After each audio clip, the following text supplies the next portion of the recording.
Welcome students. Today's topic is about resistivity, its definition and SI units. Resistivity. Last topic हमने पढ़ा था resistance के बारे में। रेजिस्टेंस, रेजिस्टिविटी सुनने में एक जैसा लगता है। बहुत बच्चे कंफ्यूज होते हैं कि रेजिस्टेंस और रेजिस्टिविटी बिल्कुल सेम चीज़ है, मगर ऐसा नहीं है। रेजिस्टेंस और रेजिस्टिविटी दोनों अलग अलग है। ध्यान से वीडियो को देखिएगा, एक एक लाइन सुनिएगा और उसके बाद भी अगर आपको कॉन्सेप्ट समझ में नहीं आता है तो आप मेरी वीडियो देखना बंद कर देना। ओके, ठीक है। चलिए अब ध्यान से सुनिएगा। रेजिस्टेंस और रेजिस्टिविटी। देखो, रेजिस्टेंस हमने पढ़ा था कि क्या होता है। रेजिस्टेंस होता है कि एक एबिलिटी है। Resistance is a ability of a conductor to oppose current. ठीक है, करंट को अपने अंदर से बहने नहीं देना, उसको रोकना, वो एबिलिटी जो है उसको हम कहते हैं रेजिस्टेंस। और हमने क्या पढ़ा था कि रेजिस्टेंस को किससे डिनोट करते हैं। ओम्स लॉ में हमने पढ़ा था ना, आर निकाला था। ठीक है, रेजिस्टेंस को किससे डिनोट करते हैं, आर से करते हैं। ठीक हो गया। आर किस किस चीज़ पर डिपेंड करता है, हमने पढ़ा था कि आर जो है वो डायरेक्टली प्रोपोर्शनल है एल के। डायरेक्टली प्रोपोर्शनल मतलब एल बढ़ेगा तो आर भी बढ़ेगा। लास्ट वीडियो में आप देखिएगा, रेजिस्टेंस का पूरा मैंने एक्सप्लेन किया था कि कैसे। ठीक है, दूसरा हमने क्या पढ़ा कि ये एरिया ऑफ क्रॉस सेक्शन के इन्वर्सली प्रोपोर्शनल होता है। इसका मतलब कि अगर एरिया कम हो रहा है तो आर बढ़ रहा है। ठीक है, अगर हम इसे इक्वेशन 1 माने और इक्वेशन 2 माने और इन दोनों ही इक्वेशंस को जोड़ दें तो क्या होगा, R is proportional to L upon A. आ गया। ठीक है, अब देखिए इस प्रोपोर्शनैलिटी की साइन को हमें हटाना पड़ता है, इसकी जगह हमें इक्वल लगाना पड़ता है। तो अब तुम सोच रहोगे कि ये रेजिस्टेंस क्यों पढ़ाने लग गए, यहाँ टॉपिक तो लिखा है रेजिस्टिविटी, पर ध्यान दो अभी रेजिस्टिविटी आएगा। भाई ये प्रोपोर्शनैलिटी का साइन हटा है, इसकी जगह हमने क्या लगा दिया, इक्वल लगा दिया। अब इसकी जगह एक प्रोपोर्शनैलिटी कांस्टेंट लगाना पड़ता है ना, तो हमने ये लगा दिया। ये क्या बना दिया, ये क्या टेढ़ा पी क्यों बना है, तो ये टेढ़ा पी नहीं है, इसको बोलते हैं रो। ओके, ये है रो, तो इसकी जगह हमने लगा दिया रो और एल अपॉन ए अपनी जगह में है। तो ये एक फॉर्मूला बन गया है। किसका फॉर्मूला बन गया, ये एक रेजिस्टेंस का नया फॉर्मूला बन गया। इसमें ये जो रो है, इस रो को बोला जाता है रेजिस्टिविटी। यानी रेजिस्टिविटी कुछ और नहीं है, कोई एक विशेष चीज़ नहीं है। रेजिस्टिविटी जो है वो एक कैपेसिटी है जो कि करंट को अपोज करने के लिए रोकती है, यानी करंट को बहने से रोकती है।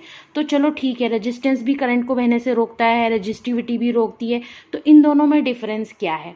तो सबसे पहले हम रेजिस्टेंस और रेजिस्टिविटी की डिफरेंस ही पढ़ते हैं और उसके बाद में इसका आपको फॉर्मूला कैसे ही बनाना है और इसका जो यूनिट है वो बताऊंगी। सबसे पहले मैं आपको रेजिस्टेंस और रेजिस्टिविटी में डिफरेंस बता देती हूँ। देखिए, एक होता है आर जिसे हम कहते हैं रेजिस्टेंस और दूसरा है हमारा रो जिसे हम क्या कहते हैं, रेजिस्टिविटी। तो रेजिस्टेंस के बारे में आप ध्यान देना, पहली चीज़ ये कि resistance depends upon resistivity. Okay, ये रेजिस्टेंस जो है ये इस रेजिस्टिविटी पर डिपेंड करता है, but this resistivity is not depends upon the resistance. किसी भी कंडीशन में रेजिस्टिविटी रेजिस्टेंस पे डिपेंड नहीं करती। क्यों, because resistivity is the nature of material. ठीक है, आपने देखिए एक कॉपर का वायर लिया है या आप अगर रोड के केस में ही, जैसा कि मैंने इसमें पिछली वीडियो में समझाया था, रोड वाला केस लेके समझाया था, तो यहाँ समझ लो भाई, एक रोड है बिल्कुल स्मूथ हॉट मिक्स डामर रोड बनी है फर्स्ट क्लास, और दूसरी रोड बनी है जिसमें कि गड्ढे गड्ढे गड्ढे हैं। तो भैया कौन से रोड में स्मूथ आप चल पाओगे, सीधी सी बात है डामर वाली रोड में। तो रेजिस्टिविटी नेचर होता है मटेरियल का। तो ठीक है, यानी किस मटेरियल से बना है। अब भाई सीधी सी बात है, एक कॉपर है और दूसरा आपका प्लास्टिक है, तो कॉपर की रेजिस्टिविटी क्या होगी, कम होगी, है ना, और प्लास्टिक की क्या होगी, ज़्यादा होगी। तो जितनी कम रेजिस्टिविटी होगी उतना ज़्यादा अच्छे से वो फ्लो करने देगा। पहली चीज़ तो ये हो गई, यानी कि resistance depends upon resistivity but resistivity not depends upon resistance. ये पहला डिफरेंस है, लिख लेना बेटा। अच्छा, दूसरा डिफरेंस क्या होता है, दूसरा डिफरेंस होता है ability of conductor to oppose current. Resistance is a ability of conductor to oppose current. Current को बहने से रोकना, ये कंडक्टर की एबिलिटी, ये आपकी रेजिस्टेंस है। और रेजिस्टिविटी क्या है, it is the ability of material of the conductor. Conductor जो उसका मटेरियल है, यानी किस मटेरियल का वो बना हुआ है, भाई लोहे का बना है, प्लास्टिक का बना है, कागज़ का बना है, या एल्युमिनियम का बना है, कॉपर का बना है, आयरन का बना है, ठीक है, किस चीज़ का बना है वो डिपेंड करता है। तीसरी चीज़ जो बहुत ज़्यादा इंपॉर्टेंट है वो ये, और ये टिक मार्क में भी, जो मैं तीसरा पॉइंट बताने वाली हूँ, ये टिक मार्क में भी आता है। ठीक है, तो क्या है भाई, resistance depends upon length and area of the cross section. ये आपको दिख ही रहा है भाई, लेंथ के डायरेक्टली प्रोपोर्शनल है, एरिया ऑफ क्रॉस सेक्शन के इन्वर्सली प्रोपोर्शनल है। But resistivity is not depends upon the length and area of the cross section, it depends only on the nature of the material। ठीक है, ये tick mark में question आता है कि इनमें से कौन सी जो कैरेक्टर है वो नेचर ऑफ द मटेरियल पे डिपेंड करता है, या रेजिस्टिविटी इनमें से किस पर डिपेंड नहीं करती है। इस तरीके से कोई भी क्वेश्चन आ सकता है, तो ध्यान देना, रेजिस्टिविटी केवल एक चीज़ पे डिपेंड करती है, वो है नेचर ऑफ द मटेरियल। ठीक है, और रेजिस्टेंस क्या है, वो रेजिस्टिविटी पे भी डिपेंड कर रहा है, वो लेंथ पे भी डिपेंड कर रहा है, वो एरिया पे भी डिपेंड कर रहा है। ठीक हो गया। अच्छा, अब मैं आपको चलो बताती हूँ कि ये रेजिस्टिविटी जो है इसके फॉर्मूला कैसे करना है। भाई देखो, इसे हम इधर को लेके आते हैं, रो की वैल्यू हम निकालते हैं, तो रो की वैल्यू क्या हो जाएगी, RA/L। भाई इस फॉर्मूले से हमें रेजिस्टिविटी के जो है वो निकाल सकते हैं, ये इसका फॉर्मूला हो गया। ठीक है, रेजिस्टिविटी का फॉर्मूला। अभी यहाँ पर देखो एक चीज़, अब इसकी यूनिट बतानी है। ठीक है, क्या होगी, तो भाई रो की यूनिट क्या होगी, चलो शुरू करते हैं। भाई रेजिस्टेंस की यूनिट क्या होती है, रेजिस्टेंस की यूनिट होती है ओम। ठीक है, एरिया की यूनिट क्या होती है, मल्टीप्लाई कर दे रहे हैं भैया, मीटर स्क्वायर होती है। और लेंथ की क्या यूनिट होती है, मीटर होती है। तो इस मीटर से ये मीटर कट गया, रो की यूनिट क्या हो गई, ओम मीटर, सॉरी एम। ठीक है, ओम मीटर। ठीक है, तो ये रेजिस्टिविटी की क्या है, यूनिट है। अब आप यहाँ पर ध्यान दीजिएगा, इसे हम ओम मीटर ऐसे सिंबल से रिप्रेजेंट करते हैं। तो रेजिस्टिविटी किस चीज़ के ऊपर डिपेंड करती है, it depends upon the nature of the material. तो अगर हम वैसे बात करें कि सबसे ज़्यादा रेजिस्टिविटी किसकी होती है, तो भाई सीधी सी बात है, सबसे ज़्यादा रेजिस्टिविटी इंसुलेटर्स की होगी, तभी वो अपने अंदर से करंट को फ्लो नहीं करने देते हैं। और सबसे कम अगर बोलें तो कंडक्टर की होगी। हाँ भाई, कंडक्टर की होती है, लेकिन कंडक्टर के अलावा एक और केस है, टिक मार्क के लिए आप याद कर लीजिएगा, जिसे हम कहते हैं एलॉयज।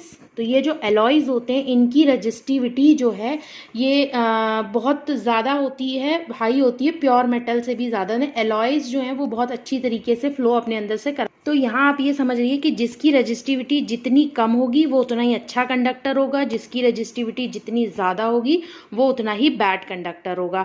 एलॉयज का केस क्या होता है, एलॉयज की रेजिस्टिविटी बहुत हाई होती है। ठीक है, रेजिस्टिविटी एलॉयज की कैसी होती है, हाई होती है, जिसकी वजह से क्या होता है, जैसे आप लोग देखिए प्रेस वगैरह, ये क्वेश्चन बोर्ड में आता है कि why the elements of the electric iron and heater are made up of alloys. तो एलॉयज की रेजिस्टिविटी क्या होती है, बहुत हाई होती है, जिसके कारण क्या होता है कि ये अपने अंदर से करंट के फ्लो को रोकने की कोशिश करते हैं, जिससे क्या होता है, heating effect of current produce होता है। और प्रेस का काम क्या है, हीटिंग इफेक्ट पर ही तो होता है। भैया प्रेस यहाँ से पकड़ो और कपड़ों को रख के प्रेस कर लो। ठीक है, तो ये आप ध्यान देना, ये बटन है, अच्छे से ऑन करना मत भूलना। ओके, एलॉयज समझ में आ गया, रेजिस्टिविटी बहुत हाई होती है, जिसकी रेजिस्टिविटी सबसे कम होगी या बहुत कम होगी वो उतना ही अच्छा कंडक्टर होगा। जनरली सिल्वर की रेजिस्टिविटी कम होती है, अभी मैं आपको एक चार्ट में दिखा दूंगी। ओके, ये है आपका रेजिस्टिविटी चार्ट और सम सब्सटेंसेस। इसमें देखिए आप, कंडक्टर जो कि सिल्वर है सबसे ऊपर, उसकी रेजिस्टिविटी कितनी कम है, सेमीकंडक्टर की क्या है और इंसुलेटर की क्या है। आप एक बात फिर से सुन लीजिए, ध्यान दीजिएगा कि जिसकी भी रेजिस्टिविटी कम होती है वो उतना ही अच्छा कंडक्टर होता है। ठीक है, तो रेजिस्टिविटी किसके ऊपर डिपेंड करती है, नेचर ऑफ द मटीरियल के ऊपर डिपेंड करती है। हालांकि ये जो चार्ट यहाँ पर बना हुआ है, इसको आपको एग्जाम के पॉइंट ऑफ व्यू से याद नहीं करना है, स्पेशली 10th क्लास बोर्ड के लिए, मगर आप सिर्फ इसे समझ लीजिए कि किसकी रेजिस्टिविटी कम है, एक आध केस आप याद कर लीजिएगा। ठीक है, तो एलॉय का मैंने आपको बताया था, उनकी रेजिस्टिविटी बहुत हाई होती है, जिसके कारण वो करंट पास नहीं करने देते हैं। बाकी आपको ये डायग्राम अब अच्छे से समझ में आ रहा होगा। ये आपको एरिया, लेंथ और आर और रो के बीच में जो रिलेशन है वो बताया गया है कि क्या होता है। अगर आपको वीडियो पसंद आई हो तो इसे अपने फ्रेंड्स के साथ भी शेयर करिएगा, ताकि वो लोग भी इसे देखें और उनको भी कुछ समझ आए और उनका भी कुछ प्रॉफिट हो सके। Thank you for watching.